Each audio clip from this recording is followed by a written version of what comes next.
Hi, here is me in my office, and I thought I'd give you a bit of a tour because, well, I just cleaned it, but also because when I was setting this up, I was struggling to find ergonomic setups for Ehlers-Danlos bodies. So this is it. This is what I've come up with. It's nothing magical, but it's pretty good. It works for me.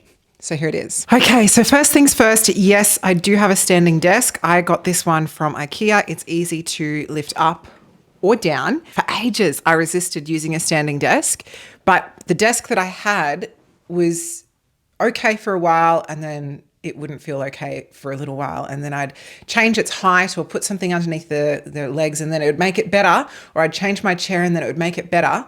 And then it would be okay for a while and then it would stop being okay.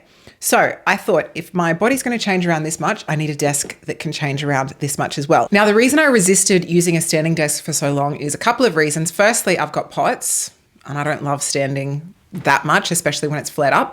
But secondly, because my joints don't love standing. I've got a carpeted floor, so it's not as bad as it could be. But I remember when I worked in retail, just standing on my feet all day on the hard floor, I could barely walk by the end of the day. So I thought, why would I want to do that at my desk? And even just standing for short amounts of time, my back and my hips and everything ends up hurting. So I found the secret to using a standing desk is actually that you don't stand. You use a stool like this one. So let me show you what makes this stool amazing. So this stool is another one from IKEA. No, I'm not sponsored or anything like that, but they just have some pretty good office stuff that integrates well with each other. So this stool, it's actually built for standing desks. The cool thing about it is actually not flat on the bottom. Can you see that? I don't know if you can in the camera angle, but it's not flat on the bottom. So it's built to rock slightly. So when you're sitting on it, you don't actually have to sit bolt upright. You can lean with it and it makes it really, really comfortable. It also satisfies the ADHD part of me that likes to rock back and forth. Also, you can bounce up and down on it, and you can, of course, change the height depending on whether I have my desk up high or down low. Now, when I've been using my standing desk, I often end up going up on my toes like so, which ends up really hurting my toe joints. And it got to the point I drive a manual car and it got really uncomfortable to change gears and things like that. So I found this in my house, which I just bought from Kmart, which is a sort of balance pad thing. And that kind of deflated is a great option for eliminating that issue, because now I can come all the way forwards and I'm not having my toes bent as far as possible. They kind of keep in a more comfortable position and keep some muscle activation in them. Now, the next thing that's made a huge difference is getting this monitor. Using just my laptop screen, it's okay for a while, but after a while, it's not a vibe. I actually don't know anything about computers, and I still managed to figure out how to do this, so you can too. I did need a connecting cable though. I just got this one online. This thing here, because the new MacBooks do not have the HDMI cable, so I got an HDMI converter, and that's all I needed to get outside of the HDMI cable and the monitor itself. This is a cute little heater that I got from Bunnings, because we all know that our bodies are not particularly tolerant to cold. So this one's awesome because the aircon in my house comes from another room. So I just don't want to be miserable and cold. This is a cheap little heater, but it's also one that's the lowest wattage I could find. So it saves on electricity compared to using something bigger. Now, my desk is a little bit of a mess. I probably could have cleaned it before I did this video, but we're here now. So another thing I use, I love this mouse. The trackpad on my MacBook was not it. So this is really comfortable. I don't think this is any particularly special one. I just got it online. It's, I think, called a vertical mouse, but just look at the reviews, see which one works best. This little pad is helpful, but it doesn't have to be this exact thing. I could have used anything else.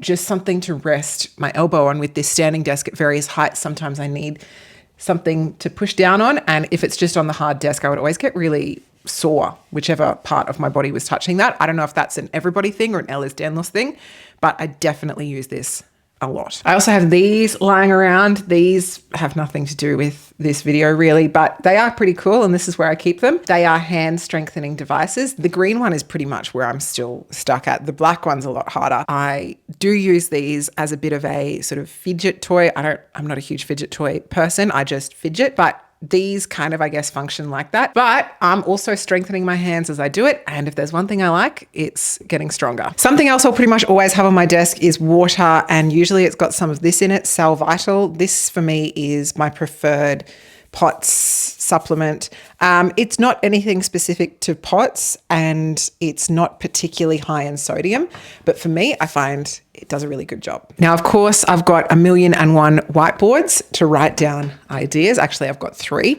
but they're very helpful. I also have a printer because I don't like reading things on the computer, but I still don't understand how printing technology is in the dark ages when we are in 2025. I hate them, but I did find this out.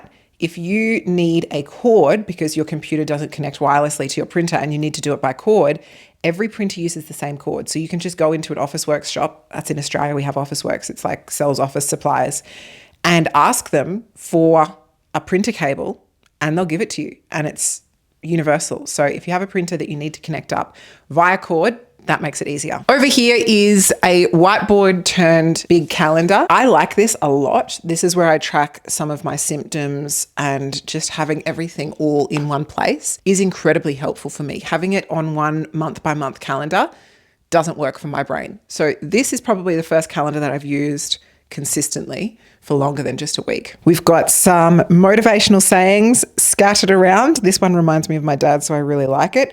A ship in harbour is safe, but that is not what ships are built for. And I'm not sure what else to show you, but I do have a ton of plants. And last but certainly not least, I have an old stanky couch where my assistant likes to sit and help me out with my work. Ronnie, do you want to say hi? Ronnie, come on. Come and say hi. No, he's shy. So there's just one thing else that I'll add, and that is I still haven't quite figured out how to manage things around my pots. So with this sit to stand desk, it's amazing for my joints, for my hips, for my back, for my knees, etc. My neck with Ehlers-Danlos. But when I'm feeling like I can't be very upright, it can be a bit of an issue, and I haven't really figured that out yet. Sometimes I'll try working from bed. Usually my neck will get sore. Sometimes I will just not work, but that's not always an option. But I'm thinking maybe like a foot hammock or a footstool could help with the blood pooling stuff. I don't know. I haven't figured that out yet. So once I do, I'll let you all know. So thanks for coming on this tour with me. Hopefully you enjoyed it. Hopefully you got something out of it. Maybe you didn't, in which case, don't leave a bad review. Just say nice things. Ciao, ciao.